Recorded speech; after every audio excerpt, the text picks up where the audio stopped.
Tonight, America's failing report card. A look at the decline of test scores across the country. They tend to get lethargic. They may get difficulty breathing because children in that age group have very small airways. Hospitals feeling the strain. Why kids are being admitted at record high rates. Plus, why we think they're targeting those areas. I think obviously trying to inflict pain on the civilian society. The latest on the Russian invasion of Ukraine. All this and more tonight on Faith Nation.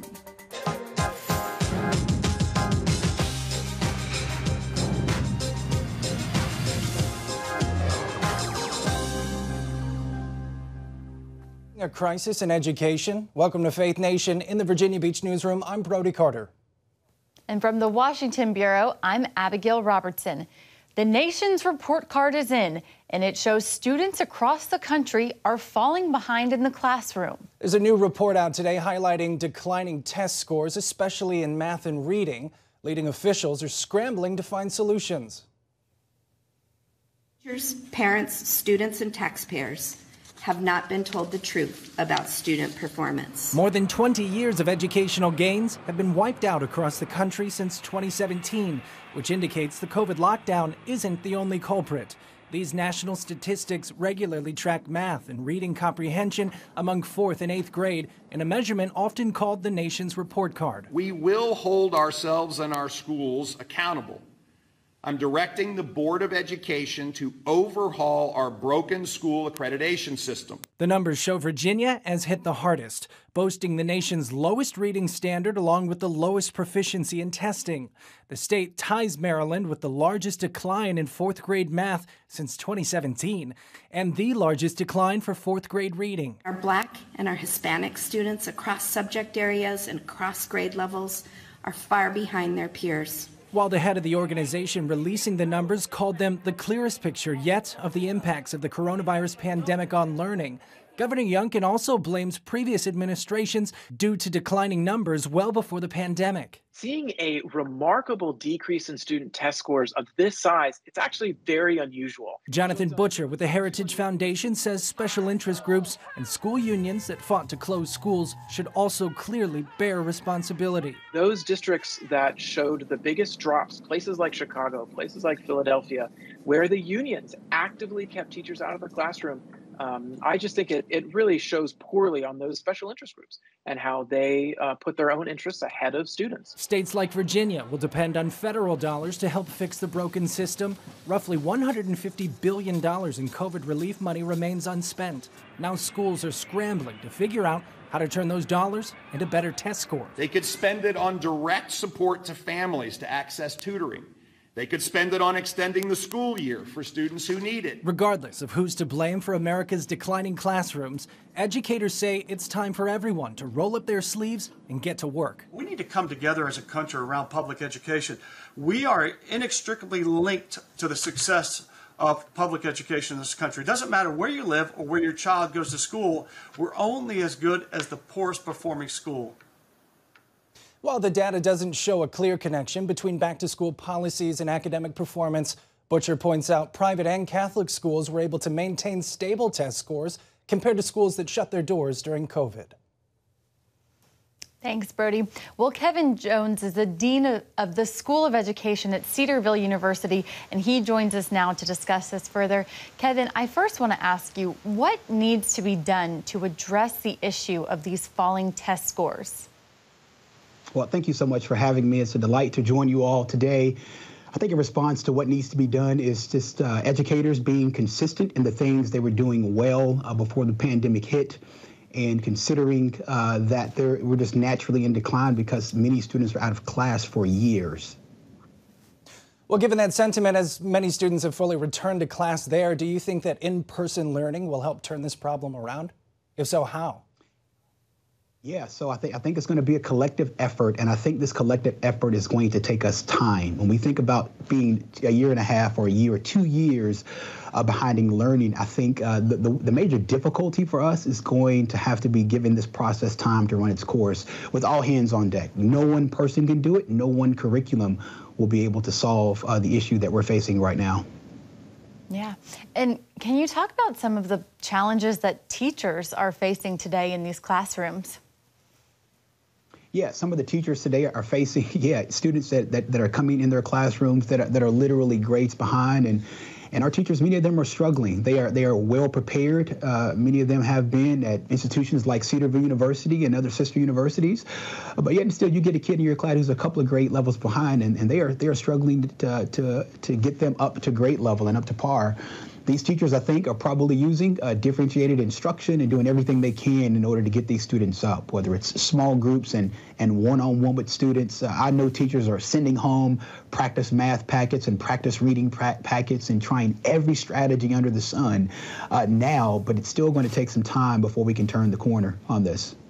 Well, given these historic lows, Kevin, obviously the numbers very dire, showing that we've fallen behind significantly. So I want to ask, are you hopeful about the future of public education? If so, why? Yeah, I'm always hopeful because I know countless Christian teachers that are serving in the public square. I know countless Christian teachers that are putting the image bearers of God, young believers who don't have a party to follow or any fight to fight, and they are loving kids well, and they are going into the classroom with high pedagogical knowledge, high theological knowledge, and are serving image bearers well. And so I do feel hopeful. I just left a class here at Cedarville University and preparing students who are excited to go and to take content to the waiting world. So I do have hope. Now, this is not blind hope. I do think that there's a lot of work. It's a lot of work we have to do. All hands on deck right now. Kevin Jones, Dean of the School of Education at Cedarville University. Thank you so much for your time. Yeah, thank you for having me. Well, hospitals across the U.S. are full of kids, and it's not because of COVID. Other pediatric respiratory illnesses like RSV are surging. 43 states and the District of Columbia are seeing this unprecedented influx. Health officials warn it will likely get worse in the winter months. Caitlin Burke joining us now with more. Caitlin, why are kids getting so sick? Lack of immunity is the short answer, and while it might not be COVID putting these kids in the hospital, experts believe the pandemic is at least partly to blame. You have a group of kids that haven't had any respiratory viruses or developed any immunity for the last 2.5, 3 years. It's just all adding up to be a sort of a perfect storm. Health officials believe as people ease up on COVID measures like masks and social distancing, that it could be contributing to the surge of infections that in the past might have been spread out over a longer period of time. As we get into the flu season, you might have a convergence of 3 significant respiratory illnesses at one time in children. RSV, which you just mentioned, influenza, and of course there's always the concern as we get into the winter about a surge of a new variant of COVID-19. Signs of a respiratory virus becoming more serious include fast or labored breathing, flared nostrils, blue or discolored skin on the face, and signs of dehydration like a decrease in wet diapers. RSV is the leading cause of hospitalizations for children under 5. While most cases are mild with cold-like symptoms, some children, especially infants and those with pre-existing conditions, can develop life-threatening cases. Tiffany Pico's 1-year-old son has spent nearly a week in the ER. It's been very emotional. Sleep has been lacking. Sitting here and hearing the alarms all night go off because his oxygen saturation is dropping. Hospitals in El Paso, Texas have seen a 300% spike in RSV cases since August. In Hartford, Connecticut, pediatric beds have been full for weeks. And in the nation's capital, nearly all area children's hospitals have reached full or near capacity. This is our March of 2020. So this is the pediatric version of the beginning of the pandemic. And it has really taxed all of us, for sure. Doctors are urging parents to make sure their children are up to date on their vaccines, especially the flu shot, to keep them home if they're feeling sick, and to be on the lookout for the signs of respiratory distress. Abigail, Brody. Caitlin Burke, thank you very much for that report. Joining us now is CBN News medical reporter Lori Johnson. You heard it right there, pretty dire at the end, saying this is the pediatric version of the pandemic. Why is this year so bad for RSV? Well, I think Caitlin explained it really well, and basically we're cramming 3 years worth of RSV into this year. Hardly any children got it last year or the year before. The good news about getting it is once you get it, you're immune. So now we have 2 years worth of kids who would have been immune combined with the children this year, and that's why we're seeing so many cases. You know, doctors estimate that almost every single child will get RSV by the age of 2. Most of the time it's very mild, but when you were talking about that many numbers, usually we see about 58,000 children hospitalized for RSV per year, and 250 sadly die from it. Well, Lori, as you know, I have 2 toddlers. This is obviously not exciting news for me to hear. So how can parents like myself protect their kids against RSV? Well, we saw children last year and the year before, Abby, not get RSV because they were living in a bubble. And so we know that's pretty much not going to happen this year. We've got daycare, we have church, birthday parties, so many things. So when kids are around other kids, they're going to get RSV. So it's almost impossible to prevent them from getting it. But what is possible is you're able to prevent them from getting serious cases. So the number one way, there is no vaccine for RSV, so the number one way is to make sure they get enough sleep. And believe it or not, pediatricians say most children are not getting enough sleep. Also, of course, a healthy diet and washing hands when possible. With toddlers, that's really hard to do. Well, Lori, let's switch our focus now to the pandemic. Currently, there's case counts are fairly low. Are you worried there's going to be a surge this winter? Well, most every doctor says absolutely there's going to be a winter surge simply because when the cold weather hits, we all move inside. And when we're inside, we're in that closed space and we start sharing germs. And then you add the holidays onto it. And then we go off into different parts of the country. So it is expected that we will see a coronavirus surge in the winter. Yeah. And Lori, a CDC advisory committee recently voted in favor of adding the COVID-19 vaccine to recommended immunizations for kids. Practically speaking, what does that mean? Well, one thing that it doesn't mean, Abby, and this is really important to point out, it does not mean school mandates. So this advisory committee meets every year and makes recommendations on various vaccines, and then the CDC director has to sign off on it. That hasn't happened yet, but really this is guidance for doctors who will advise their patients about what vaccines they might want to get, but also for insurance companies, because if the CDC recommends it, insurance companies are likely to cover it. But as far as mandates for schools, that's really done on the state level. Governors and legislators have to vote and sign off on that. And so we're not seeing that happen quite yet. Remember, Election Day is 2 weeks from now, and elections do have consequences. Lori, it seems like there's just so many things to keep in mind. Prior to the show, you and I talking about the resurgence of the flu. Just one more thing to keep an eye out for, right? Absolutely. And the same thing with RSV is happening with the flu. Hardly any people got it the last 2 years, and so many people are not immune. And so doctors are expecting an especially severe flu season, and one that strikes earlier than most, and it is expected to last through March. CBN News medical reporter Lori Johnson, thank you so much for joining us today. Thanks for having me. Well, coming up, the Russian invasion of Ukraine, the new tactics the Kremlin is taking ahead of falling winter temperatures. When we come back.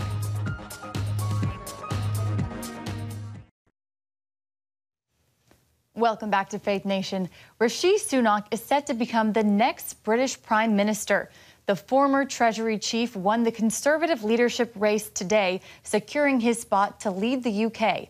Sunak will become the first person of color to lead the country, and he's also the youngest prime minister in 200 years. Sunak succeeds Liz Truss, who resigned after just 45 days in office.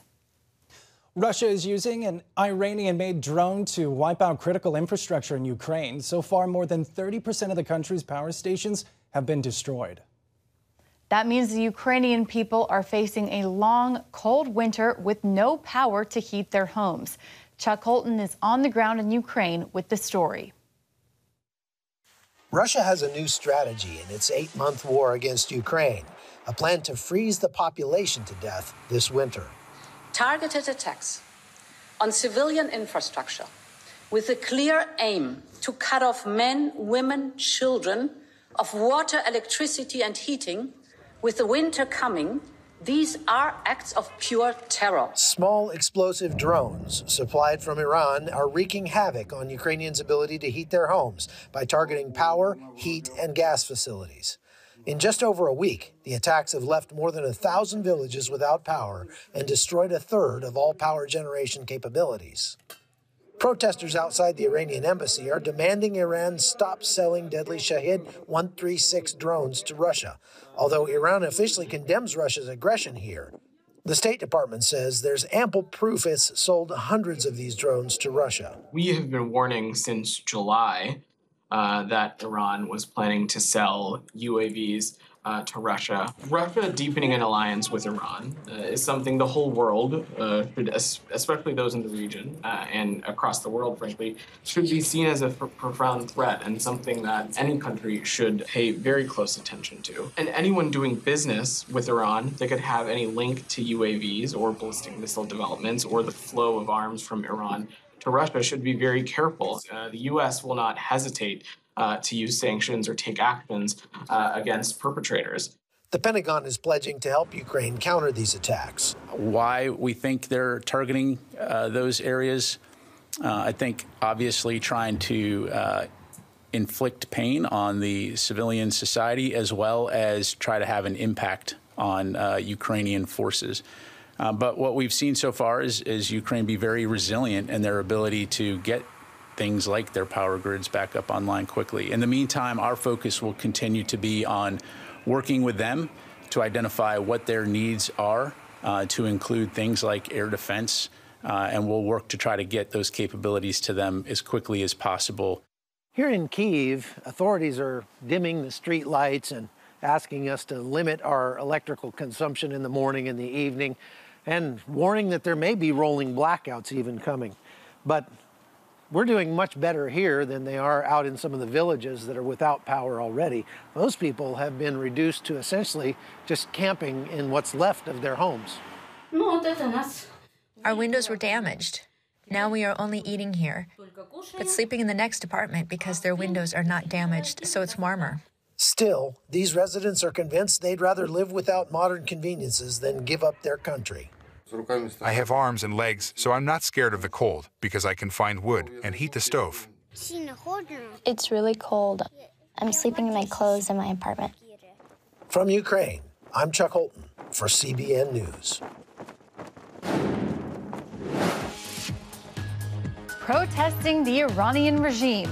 When we come back, a look at the worldwide movement calling for change in Tehran.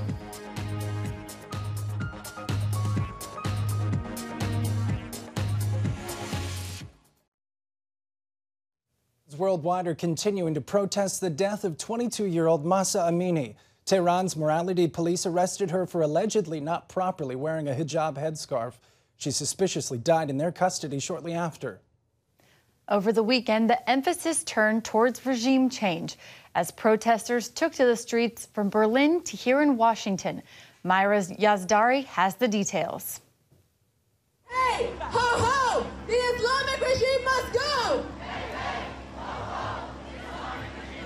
In conjunction with anti-regime protests in Iran, tens of thousands took to the streets in major cities including Berlin, Washington, Toronto, and many more. We are here for Iranian to support Iranian in Iran and send a voice. We want regime change for sure.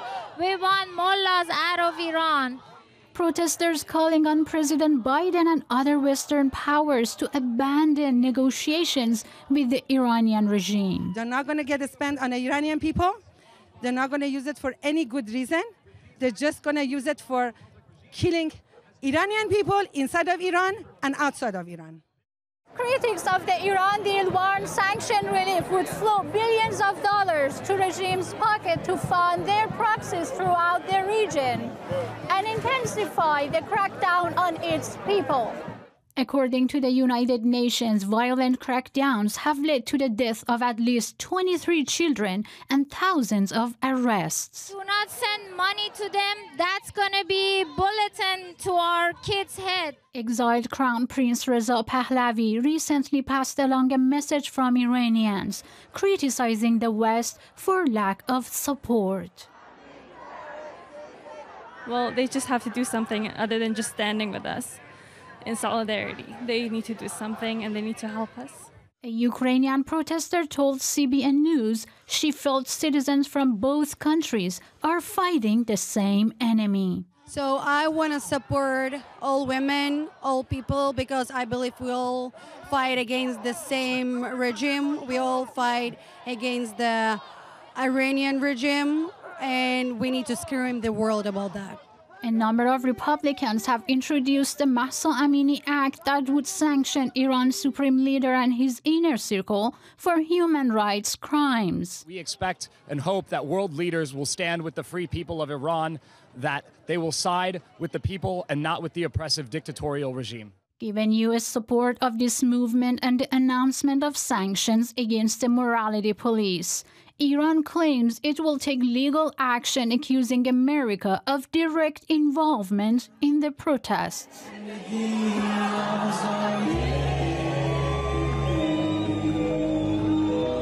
Myra Yazdari, CBN News, Washington. Well, coming up, inspiration on and off the court. Meet a teenage tennis player defying all the odds when we come back.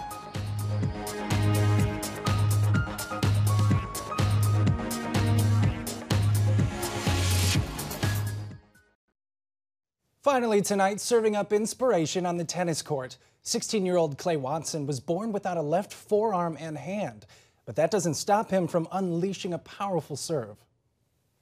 Clay tried basketball, baseball, and golf, but tennis seemed to come naturally. The night before 7th grade tryouts, Clay decided to go for it. He made the team and quickly discovered a hidden talent. Now the teen is paying it forward and becoming a coach to Aubrey, a six-year-old born with the same limitation. She didn't think she could play, and then she saw me, and she was like, oh, well, if he can do it, then I can do it. Clay hopes to inspire others to live their lives with the same motto he holds, that no matter how difficult, there's always a way. And Brody, I read it took him about 5 weeks to learn how to serve, and as you can see, he definitely has mastered it. He's quite the powerhouse. It just goes to show that with God, all things are possible. Amen. Such a wonderful, encouraging story. Well, that's going to do it for Faith Nation. And we'll see you next time.